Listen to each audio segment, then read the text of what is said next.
this video, we'll be reading even more. My name is Leon. So, let's start from chapter 19.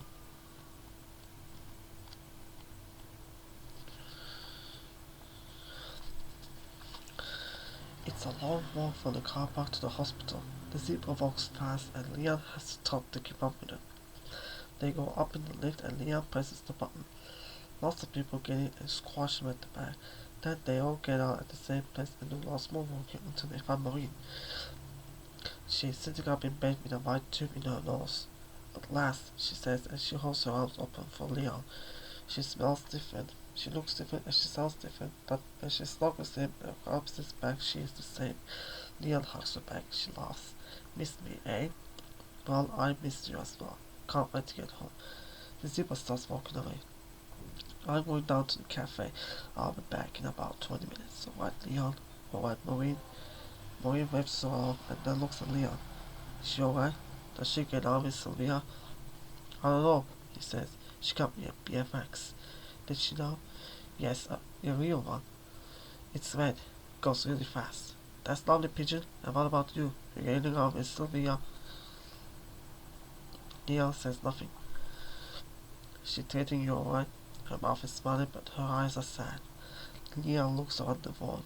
There are lots of old ladies in 90 dressing gowns. The room is too hot and smells of school dinners. All the visitors are looking at each other and chairs keep scraping across the floor. He can't see any noises. The doctor said you're not dying, he says, so why can't you come home and then I can live with you again? I might not be dying, but I feel like it sometimes. Maureen lays back under her 3 pillows and closes her eyes, but she keeps hold of Leon's hand. I'll be home soon, don't you worry. I can go out on my bike whenever I want. I go everywhere. I found the allotments. Did you? Maureen's voice is far away.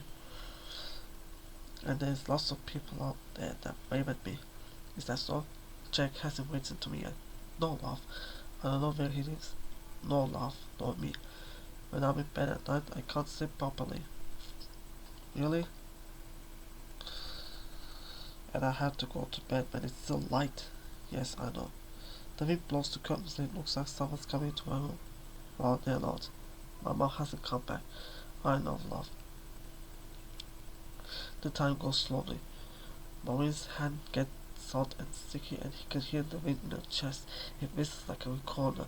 A nurse walks up in the middle of the hall and bends over him, whispering, "Has your Nana gone to sleep, love?" Leon looks at Maureen and realizes she is very, very old. She has lots of whites in her hair now, and soon she will look like the other old ladies, and soon she will die. Is someone else here with you, love? Is your mom here? The nurse looks up and down the wall and takes his hand. Shall we go and find her, or do you want to stay with your Nana? The zebra will come and take him back to Sylvia's. The zebra will tell him not to worry. The zebra will tell him he can't see Jake. That Crawl isn't well. That's what anyone ever says to him. Chapter 20. There are lots of days when Leon goes out on his bike, even if it's only for 10 minutes, and he always goes up to the allotments. Sometimes Tufty isn't there, and sometimes Mr. Devil isn't here, but Mr. and Mrs. Otwell are nearly always there, digging and planting. And once Mr. Otwell gave Leon a curly stick of orange rock, so sugary and sweet that it stuck Leon's teeth together and lasted for ages. Leon always waits just in case he has some more.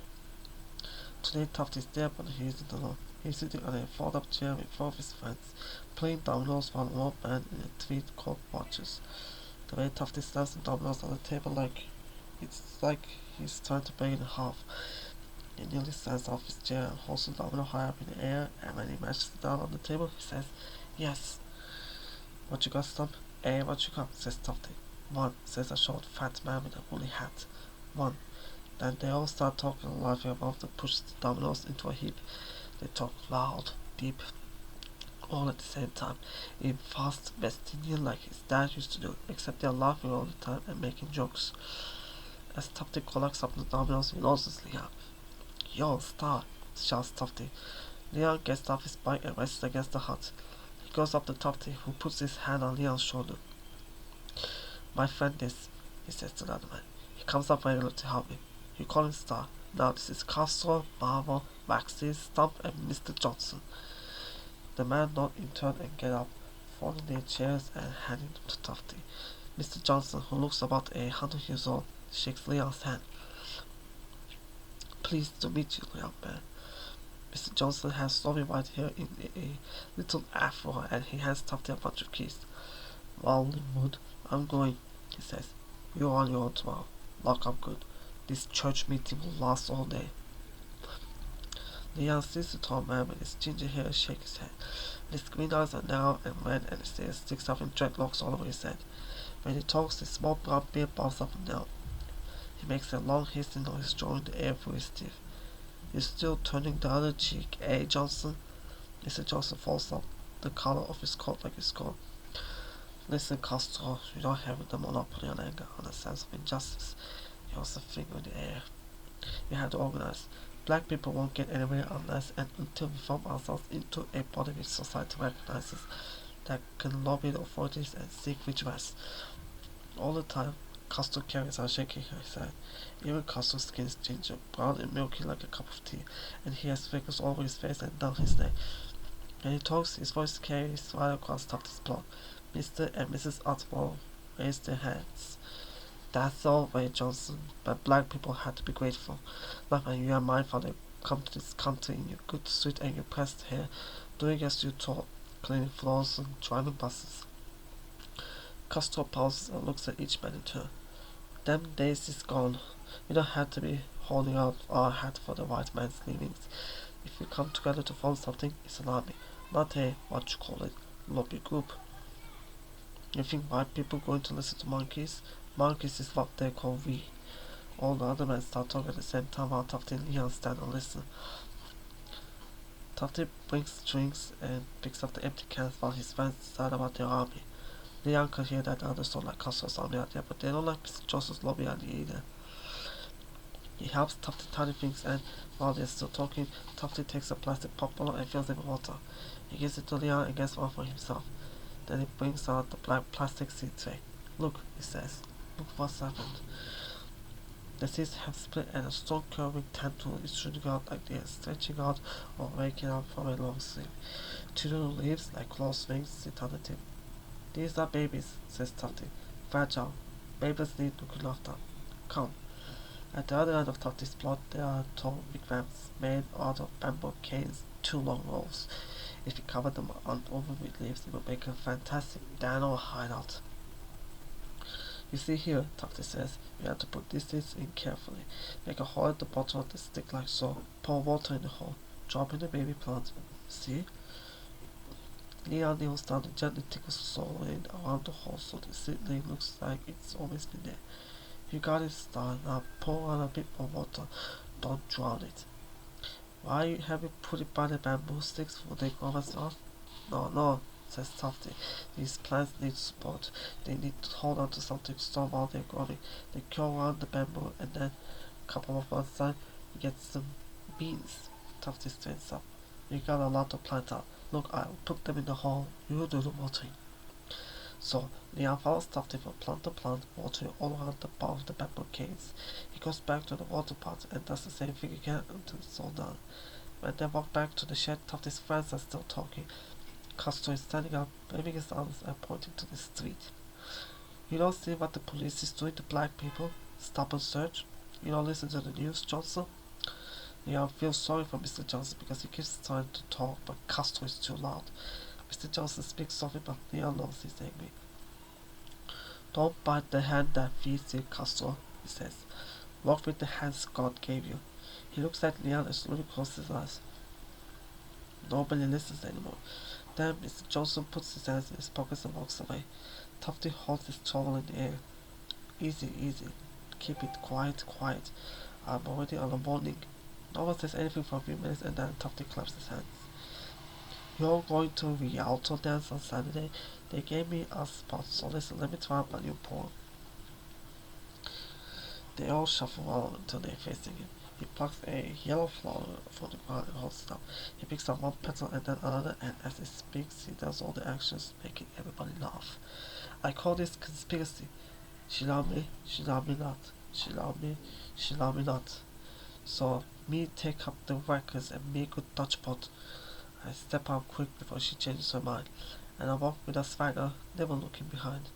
My mother said nothing when I got back home, but she woke me hard, bent my fingers to the wall. Get up, Tufty, and wash the floor. Open the window, close the door, carry my bag from the shop to the house, lay a fire for morning, lay a trap for the mouse, chop wood, wash dishes, peel yam, catch fishes. And when I am sleeping, she come in my room and wake me up to give me the blue. Weeks I don't sit, months I don't rest. I dream of my girl, my angel, my best. So I call back, begging to the girl I did leave, save me from mommy. I cry and I plead. She loves me, yes, and I know for a fact that she planned with my mother to get me back. All his friends are laughing except Castro. Tufty waves his hand. Wait, I got one more verse.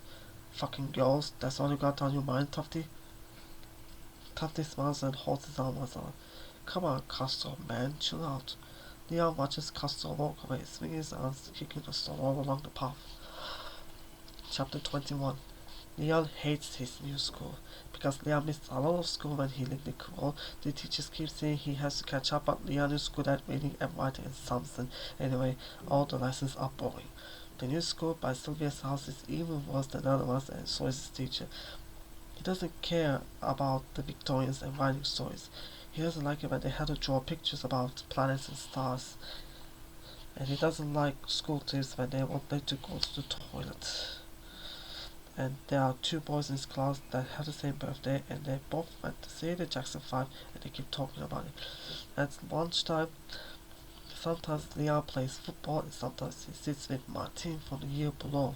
Martin hasn't got any other friends, and he lives with a foster care too. Sometimes Martin gets into trouble for fighting. He always wins. Sylvia had to come to his new school on Friday to see the headmistress and his new teacher. Leon couldn't listen at the door because the school secretary was watching him. He had to sit still with nothing to do while the three voices in the next room talked about him. He knew what they were saying, but he still wanted to hear. Eventually, the door opened and he went inside. Teachers are like social workers, with lots of different pretend voices and smiles. The head teacher called and picked up a piece of paper. First of all, Leon, we want you to know that Woodlands Junior School is an inclusive school. We want all our pupils to succeed. She waited for him to say yes. This is a great work, Leon. She held a picture he had drawn a lot. It was a picture of Jake when he was growing up, looking like Bo Duke from the Dukes of Hazzard. He had yellow hair and he was standing by a red car and he had a gun. You can see how hard you worked on this picture, so you can see that when you want to, you can put a lot of effort into your schoolwork. This picture proves it, but yeah, you have to work hard in all your lessons, don't you? Yes, we've spoken about this before, but this time I want you to make a special effort. A really, really big effort to pay attention, class. Yes? Yes. And no swearing. Yes. Yes, miss, said the head teacher. Yes, miss, or yes, Mrs. Smith, or yes, Mrs. Percival. Yes, Mrs. Percival, and not interrupting to go to the toilet all the time. You go once at the beginning of the morning, and then again at break time, yes? But what if I want to go in the middle of the lesson? Sylvia shook her head. Just hold it, Leon, like everyone else does. Put a knot in it till break time. That's what the teacher's saying, or go before the lesson starts. Yes, Miss Sylvia, said Leon. He saw both the teachers look at each other when Sylvia started talking. They don't like her either. Then his teacher started talking about effort and behavior with a voice she kept specially for when parents and other teachers were around. All the time he was watching her twisting her wedding ring around and round on her finger because they both knew that Leon wasn't going to get any stars on his chart. On the way home, Sylvia looked in the window of a television shop. She said that one of the televisions had a remote control so you could turn the television off while you're still sitting down, like magic. If Leon had a remote control, he would lie in bed and turn Sylvia off, click, and the teachers off, click, and the social workers off, click, click, click. Then he would crush the remote control with a big hammer so they could never come on again.